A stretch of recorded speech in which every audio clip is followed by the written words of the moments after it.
ih rasa mager ya, rasa malas itu kadang tuh keselip di DNA. Procrastination ini menjadi alasan saja untukku bermalas-malasan.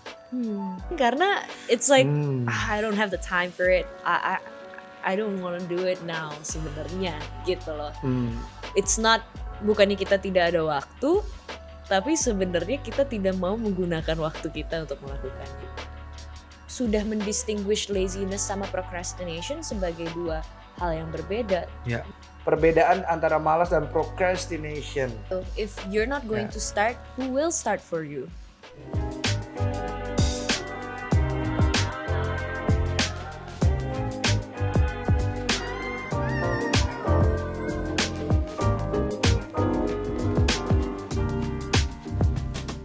Hai. Wih, video klip nih, mau bikin video klip. Saatnya kan udah mulai balik-balik tuh. Iya kayak Katanya Sheryl mau bikin konser nih. amin ya Allah. Konser virtual. Betul. Wih. Nanti jangan lupa saksikan dan beli, ada tiketnya nggak? Belum tahu? Nanti aja. Yang pasti sih nunggu sponsor. Hey, kembali lagi kita membahas tentang seragam kita yang sudah kita pakai selama 6 episode sekarang, bener gak? Ya. Masih belum ada yang nempel nih. Apa tunggu sampai 10? Nih, Gimana? ngiklan Tuh nomor yuk. teleponnya tuh. 0857 1797 6969. Yuk, kalau misalkan kalian emang udah berpikir para klien kami gitu di masa depan untuk yes kita udah pengen banget tapi belum telepon kami nih, kita kasih nih pam.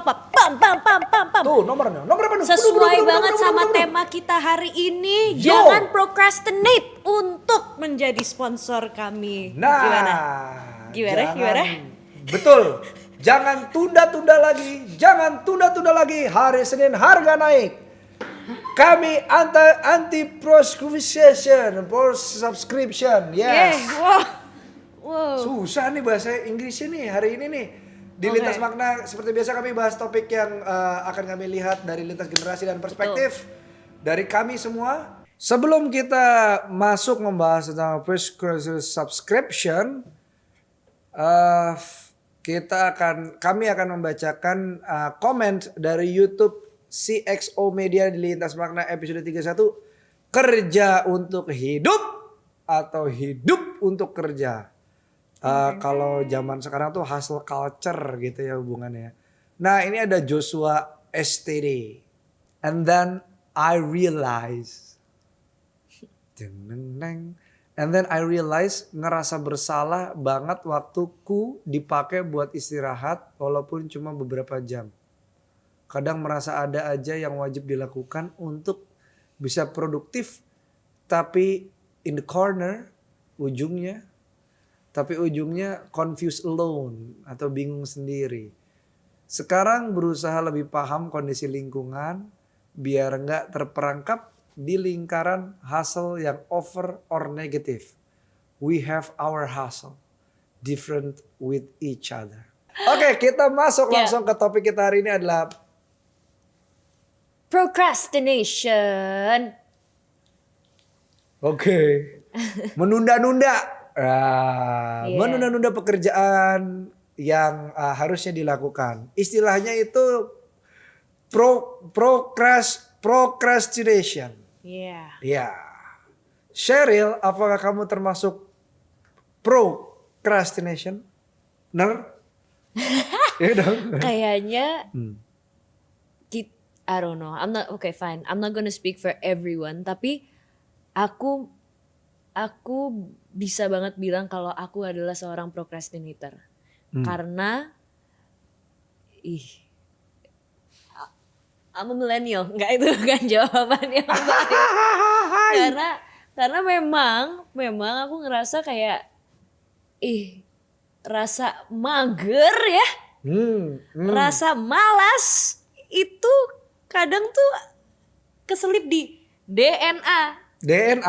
Sudah ada di DNA saya. Iya. Tapi saya tidak tahu ya kalau misalkan saya bilang DNA kan berarti kan saya menyalahkan orang tua saya kan. Sedangkan mereka dua orang yang pekerja keras sekali gitu. Tapi masa mereka nggak ada malesnya sih, Ce? Kenapa? Pasti ada malesnya dong. Wah, my dad, aku nggak pernah lihat dia kayak tidur gitu. Namanya juga istirahat gitu. Cuman kayaknya dari aku kecil sampai aku udah umur 25 sekarang, masih belum ada hari di mana dia tidak membicarakan soal sesuatu yang produktif atau inovatif. Karena dia bilang kayak, keren banget. Gue sampai umur 21 hidup gue susah banget gitu. Kalau misalkan gue sekarang santai gitu, gue takut kalian yang gak enak gitu. Nah, Gitu. keren banget Pak Kris. Makasih. Om Kris, I love you Om Kris. Love you daddy. That's my dad, what about you? Procrastinator nggak aku? Iya, karena aku pribadi kan ya maksudnya kita kan bergerak di dunia yang mungkin ya mood selalu dijadikan alasan ya. Belum mood nih, belum dapat inspirasi dan lain-lain. Tapi makin kesini aku makin percaya bahwa procrastinator atau procrastination. Iya ini, aduh rusuh banget sih nih. Procrastination ini menjadi alasan saja untukku bermalas-malasan. Intinya itu. Karena sebenarnya mood dan lain-lain itu aku akhirnya sekarang punya keyakinan bahwa itu bisa dilatih. Menurut aku sih tadi quote Mas Danang sebelum kita mulai episode ini, pas kita baru membahas procrastinating itu adalah kata keren dari malas.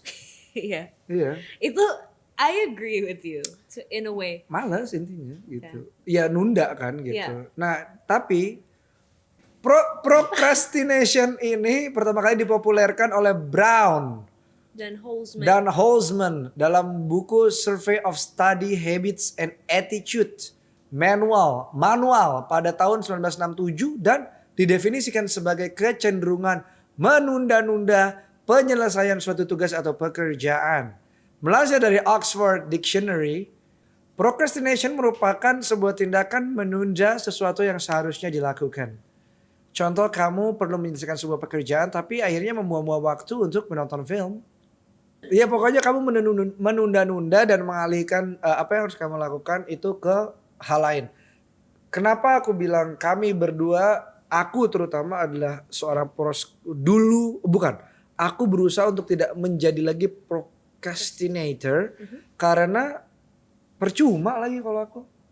Akhirnya aku tidak mendapatkan apa yang aku mau karena gini. Misalnya nih, aku pengen bisa menggambar, pengen bisa terus tapi nggak gambar-gambar ya percuma, makanya kudu dilatih. Aku pengen nulis lagu, aku nggak nulis ya percuma gitu. Nggak ada starting pointnya dulu gitu ya. Ya kalau misalnya takut jelek itu masalah the gap, nanti kita akan ngobrolin the gap itu. Oke. Dan kalau misalkan Mas Danang sendiri kan, you said the quote gitu, procrastination is a cooler word for malas gitu. Iya. Coba diperjelas lagi gitu. Maksudnya kayak selain Mas Danang pengen nulis atau selain Mas Danang pengen gambar gitu, apa yang sebenarnya dalam hidup Mas Danang sekarang yang Mas Danang masih bisa bilang kayak aduh nanti dulu deh gitu. Ada nggak satu activity? And then I have a following question. Nyanyi. Iya. Okay. And apakah nyanyi itu karena memang dampak dari orang-orang sekitar Mas Danang jadinya Mas Danang tidak memulai itu, or you just don't have the time yet? Karena aku tidak suka suaraku. Oke. Itu. Jadi emang kendalanya di aku. Makanya aku latihan vokal. Oke. Karena aku berusaha untuk bisa dilatih gitu. Walaupun saya nggak suka suara saya, insya Allah ada yang suka sama suara saya gitu. Tapi itu bukannya kayak udah masukin lebih ke insecurity ya jadinya ya? Iya, akhirnya kayak kan lebih insecurity. Kan akhirnya dulu aku nunda tuh Insecure. Dari insecure itu akhirnya aku menunda, padahal kan aku bisa cari guru vokal secepatnya. Gitu, untuk menyelesaikan ketidaksukaan kepada suara. Tapi entarlah belum nggak saatnya gitu. malah nggak mulai-mulai. Malah nggak mulai-mulai. Nah tadi kenapa aku tanya juga kayak Mas Danang, ini ada faktor waktu nggak sih di situ? Karena sebenarnya ini adalah kata-kata yang suka banyak orang biar nggak sendiri gitu loh kalau procrastinating. Baik.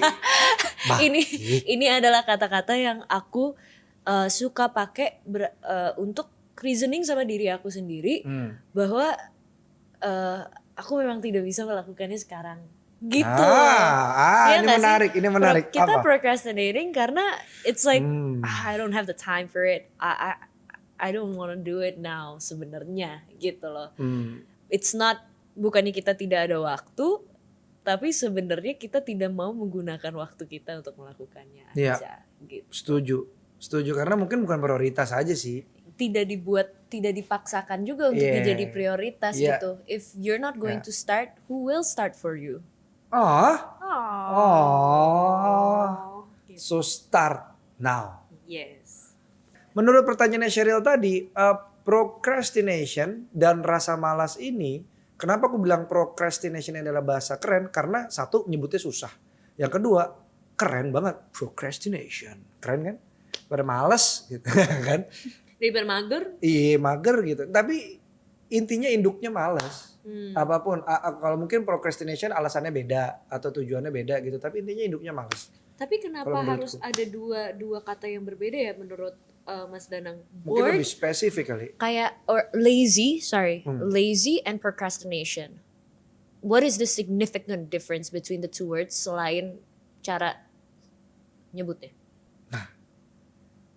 Kebetulan saya nggak begitu pinter. Mari kita lihat selintas kata bermakna dari si X Oleb. Okay. Apakah ini bisa menjawab? Dan mungkin nanti ada selintas fakta bermakna dari si X Oleb juga. Okay. Menurut selintas kata bermakna dari si X Oleb, proses berbanding lurus dengan hasil. Menunda untuk memproses sama dengan menunda untuk berhasil. Menurut Sheryl, kenapa sih seseorang tuh menjadi seorang procrastinator? Terutama kalau nggak gini deh, kenapa Sheryl menjadi procrastinator, menunda-nunda ya selain waktu tadi? Oke. Hadir kenapa? That question juga aku sendiri belum bisa define banget gitu. Ya. Sampai tadi Bapak produser kami ya, Bapak Ari Muskito tadi sempat membahas ada dua hal yang berbeda antara kayak lazy sama procrastinating ini gitu. Dan aku referencing Bapak Ari gitu. Correct me if I'm wrong. Kalau misalkan laziness is an act di mana kita itu mungkin tidak sadar bahwa kita slacking off dan kita memang tidak melakukan sesuatu gitu. Kita tidak lihat relevansi untuk melakukan hal tersebut. Kalau misalkan procrastination atau procrastinating, kita sebenarnya sudah tahu ada contoh deadline yang harus kita capai gitu. Kita sudah aware tentang prioritas dan obligasi yang harus dilakukan gitu kan. Tapi kita tunda-tunda sampai kayak last minute and we end up delivering juga gitu. Cuman memang space waktu yang kita punya saat ini kayak di-maximize-nya untuk yang lain dulu deh, yang sebenarnya untuk nyenengin hati gitu. Kalau aku sih bisa relate banget ya sama itu karena kalau misalkan aku pribadi itu sudah mendistinguish laziness sama procrastination sebagai dua hal yang berbeda. Dari tadi misalkan dari referensinya Mas Ari itu yang tadi aku state, menurut Mas Danang gimana? Aku pribadi jatuhnya setuju dengan yang Sheryl bilang. Akhirnya sebabnya ya ternyata ya yang membuat itu menjadi berbeda gitu antara laziness dan juga si procrastination ini. Menunda-nunda ini gitu. Malas dan menunda-nunda kayak tadi sebenarnya kan malas itu ya gue nggak mau ngelakuinnya ya endingnya itu jadi menunda-nunda gitu. Tapi don't you feel like procrastination itu juga sebenarnya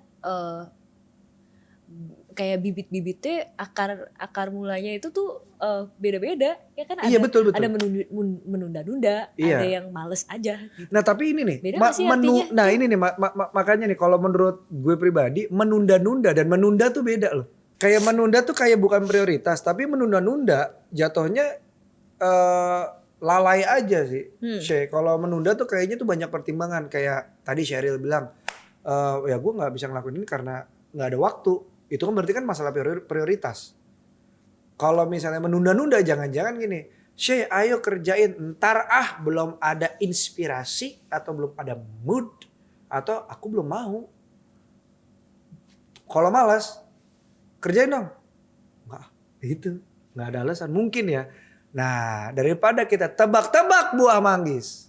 Selintas fakta bermakna, menurut penelitian yang dilakukan oleh Pierre Steele, seorang penulis buku The Procrastination Equation, menunjukkan bahwa 95% orang menunda pekerjaannya. Menurut Tim Pychyl, penulis Solving the Procrastination Puzzle, menunda merupakan reaksi emosional murni terhadap sesuatu yang tidak ingin kita lakukan. Nah, itu dia. Jadi semakin kamu menolak tugas, semakin besar kemungkinan kamu menundanya. Menurut Mas Danang, procrastination ini tuh wajar atau ini sebenarnya sesuatu yang buruk? Maksudnya does it happen all the time atau? Sampai buruk sih enggak ya. Cuma kalau merugikan, aku pribadi merasa dirugikan dari segi apa? Waktu. Iya.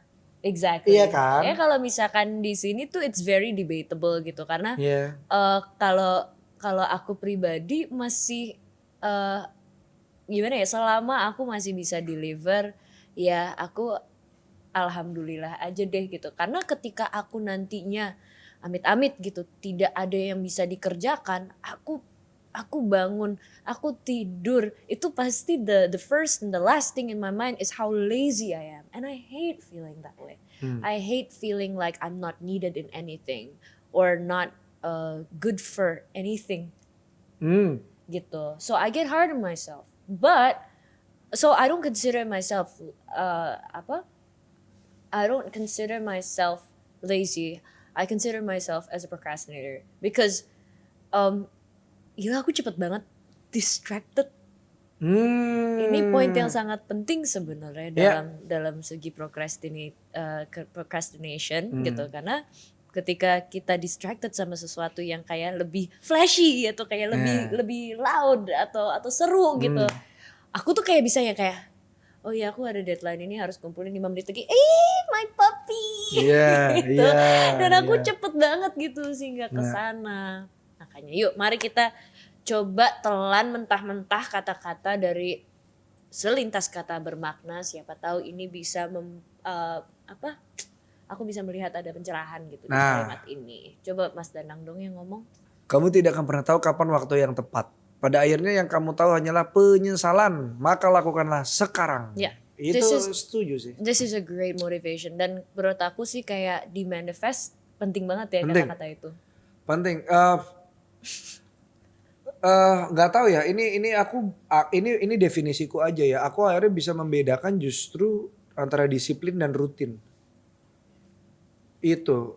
Ini buat aku sangat akhir-akhir ini ya, selama 2 tahun ke belakang aku lagi melatih diriku untuk disiplin dan rutin. Disiplin aku bisa. Contohnya hari ini ngelakuin A, B, C sesuai jadwalku betul. Tapi rutinnya sama nggak gitu. Karena ada beberapa hal yang aku lewat waktu 5 menit itu nggak berguna. Gitu. Efeknya nggak maksimal.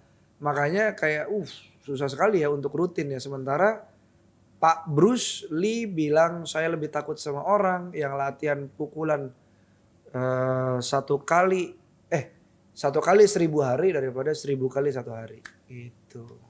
Ya. Itu jadi rutin dan disiplin. Nah menurut Sexolab juga beberapa orang terkadang melakukan procrastination ini. Bukan untuk menunda pekerjaannya, biasanya setelah memberi jeda dengan aktivitas lainnya mereka kan menemukan mood dan ide-ide baru. Tetapi tetap, wih gila, tak kedegetas. Tetapi tetap memiliki deadline di tiap pekerjaannya. Berbeda dengan malas-malasan yang biasanya nggak memperhatikan deadline dan terkesan bodoh amat sama pekerjaannya. Ini yang kedua nih, perbedaan antara malas dan procrastination. Yang satu tahu ada deadline, yang satu lagi enggak gitu. Tapi buat saya tetap procrastination adalah bahasa keren dari malas. Belum ada yang geser saya nih. Anaknya malas gitu. Gitu sih kalau aku. Ya. Aku sih setuju sama ini. Aku juga. Iya. Tidak ada yang ini. It's not debatable. It's not debatable. Karena kita ngalamin ya. Iya. Iya. Kayaknya day sih kayak gini. Tapi aku merasa kayak gitu tadi. Kebiasaan fisik akhirnya berubah jadi rasa gitu. Kayak gambar pakai cat air deh. Awalnya kita busuk segala macam gitu, lama-lama jadi ngerti gitu, jadi paham karena dilatih dan lihat referensi gitu. Nah, yang jadi masalah adalah orang tuh biasanya kejebak sama teori the gap yang aku baca di Linescape. Ini ada Instagram ilustrator, 2 ilustrator. Mereka ngebuat postingannya gini sih. Why your art sucks. Jadi mereka bikin bagan nih gini. Nah, terus di sini ada latihan, di sini ada referensi, oke? Kalian melihat referensi kalian itu sangat tinggi, gitu. Kayak kalian misalnya melukis, kalian lihatnya Rembrandt atau Leonardo da Vinci, langsung ke situ. Sementara latihan kalian itu minim. Sehingga ada gap kan antara referensi dan latihan. Kalian belum nyampe ke atas, kalian sudah membandingkan diri kalian dengan referensi kalian. Itu tuh yang ngebuat, aduh art kita jelek dan kita stop. Padahal kalau misalnya dilatih terus, kan kurvanya begini ya. Nanti kan lama-lama ketemu. Kalau kamu latih terus. Gitu. The gapnya jadi nggak ada. That's the gap teori dari Linescape. I like the way you put that. I'm going to put that in my mood board. Iya. Go ahead. Aku melakukan itu sih. Aku berusaha memperkecil gapku. So I should do that. Thank you so much. You're welcome. Oke, mari kita baca selintas kata bermakna berikutnya. Waktu berjalan seperti arus air dan tidak bisa digenggam. True. Pilihannya hanya melawan, mengikuti, atau tenggelam bersamanya. Iya, jadi temanku tuh DM, dia bilang berarti gue harus ngalir aja ya gitu, nggak usah ngelawan.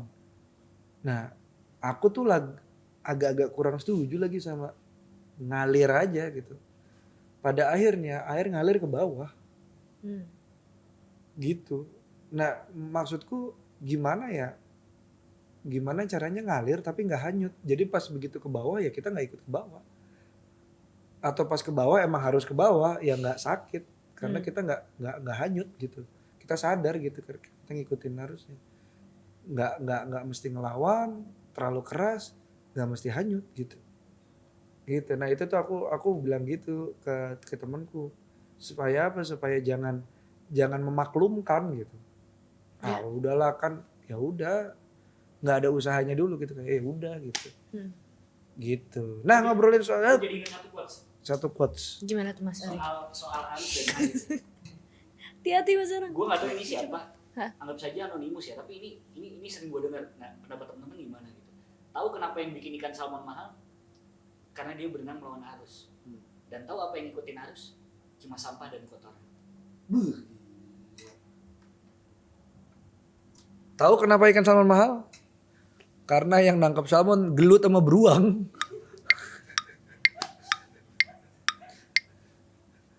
Cuma Leonardo DiCaprio loh yang gelut sama beruang di film. Tapi benar sih, iya lagi ya. Yang hanyut tuh sampah. Tapi aku percaya satu hal sih.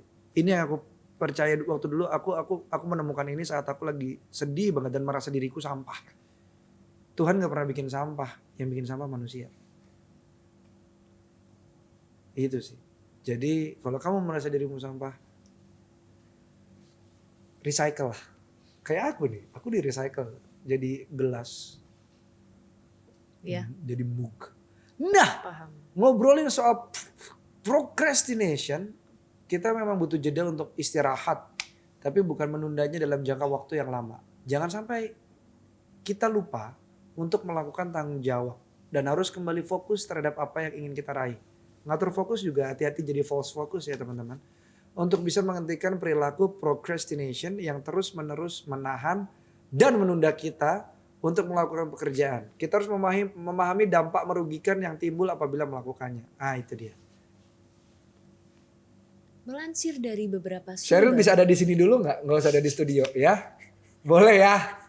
Sheryl, panggilan Bumi kepada Sheryl. Aku tuh di sini tahu.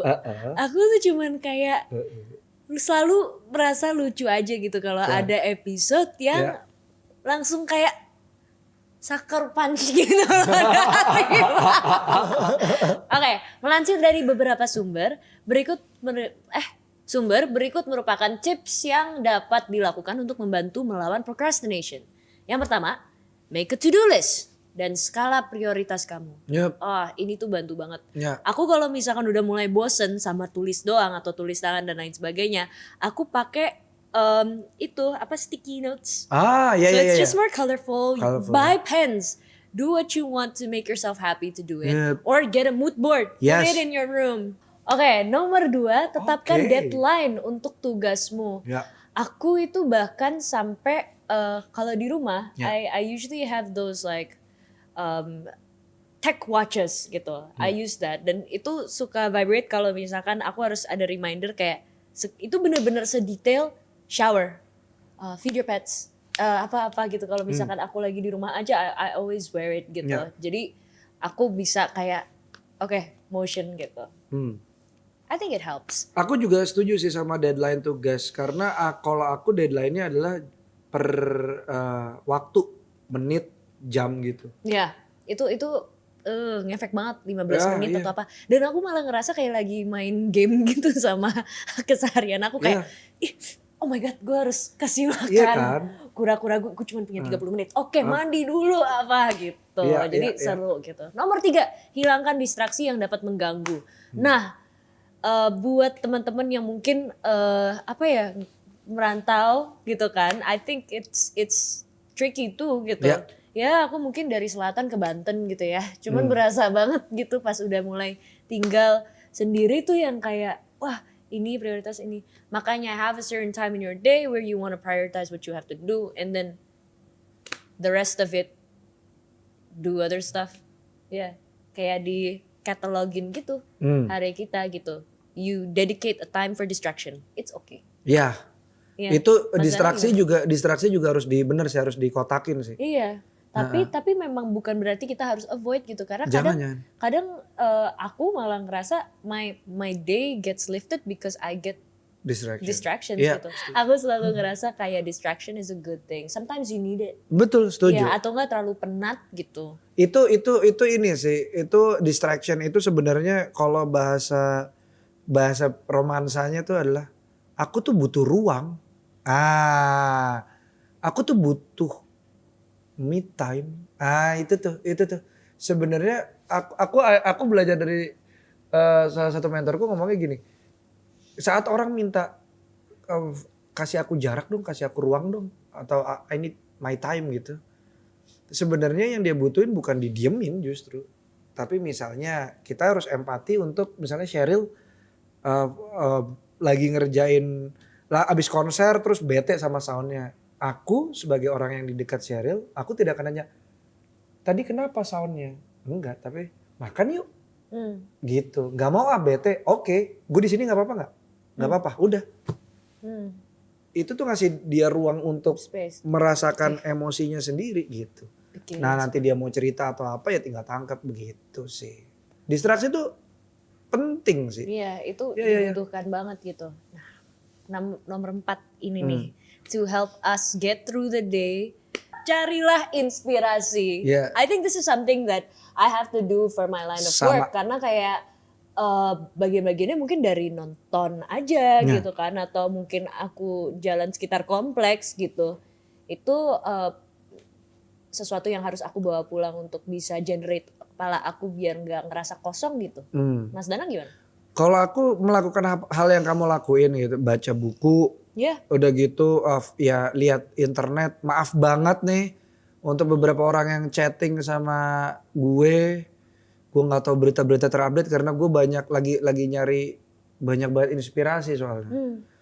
Sama jalan kaki pelan-pelan pagi-pagi itu enak tuh pas nggak ada suara segala macam dengerin itu. Sama satu lagi sih, aku cara mencari inspirasinya adalah bengong. Biarin kosong, ntar diisi gitu. Gitu. Aku lagi pengen banget belajar bengong. Terus aku sadar kayak ternyata udah sering. Bengong itu kan berhenti. Yeah. Sebelum berhenti pelan-pelan dulu aja. Oke, nomor 5. Lakukan hal yang lebih sulit terlebih dahulu. Kayak ujian ya gitu. Nggak apa-apa nggak harus di-challenge hidupnya. Kalau buat yang ini sih sejujurnya, aku kalau misalkan lagi ngerasa procrastination, I do the opposite. I usually do the easiest things first. Karena if I don't get through that, how am I going to do the hardest things in life? Iya.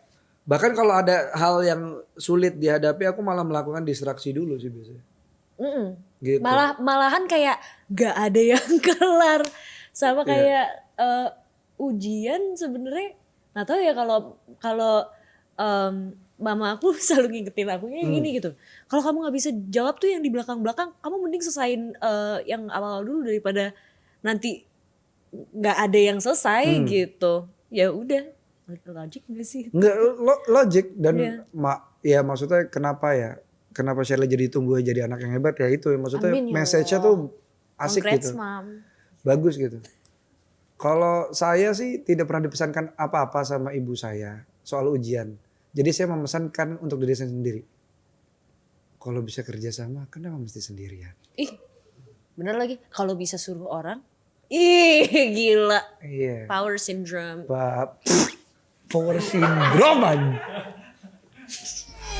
Artist. Wow. Celebrity. Mr. Eric Poa. Suruh comot. Yeah. Sorry, it was just like mancing mania. Dan yang terakhir jangan lupa memberi dirimu jeda untuk istirahat. Ini penting. Ini penting sekali terutama buat yang kerjanya banyakan duduk, berdiri. Jalan-jalan sebentar habis itu duduk lagi. Sama yang terakhir jangan lupa kasih self reward sih. Aku punya buku yang ini. Hari ini aku ngerjain apa tuh ada poinnya. Nanti di akhir bulan poinnya kekumpul berapa mau dipakai buat apa. Jadi aku ada hadiah-hadiah gitu. Yang ada poin misalnya poin 1 juta gitu. Itu aku beli apa. Nah itu tuh berarti aku gak boleh pakai poinku yang 3 bulan, yang 4 bulan ini untuk mendapatkan benda itu gitu. Maksudnya kayak aku segitunya gak pengen buang-buang waktu sih. Karena aku termasuk orang yang cukup buang-buang waktu dari dulu. Gitu. Okay. Karena aku iya. Jadi aku mau berusaha untuk ya itu tadi ada reward and punishment itu penting.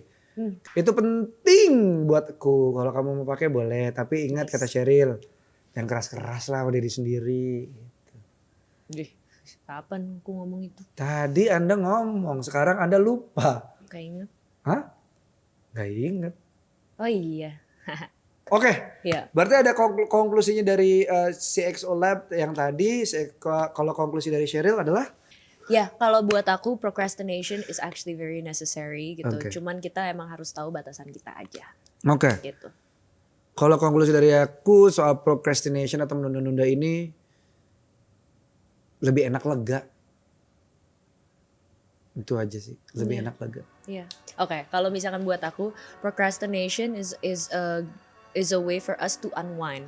Jadi kalau misalkan kita sudah sadar itu, ya don't consider everybody that's telling you that you're procrastinating to be the point where you realize that you're not doing anything. Kita yang harus sadar sendiri gitu.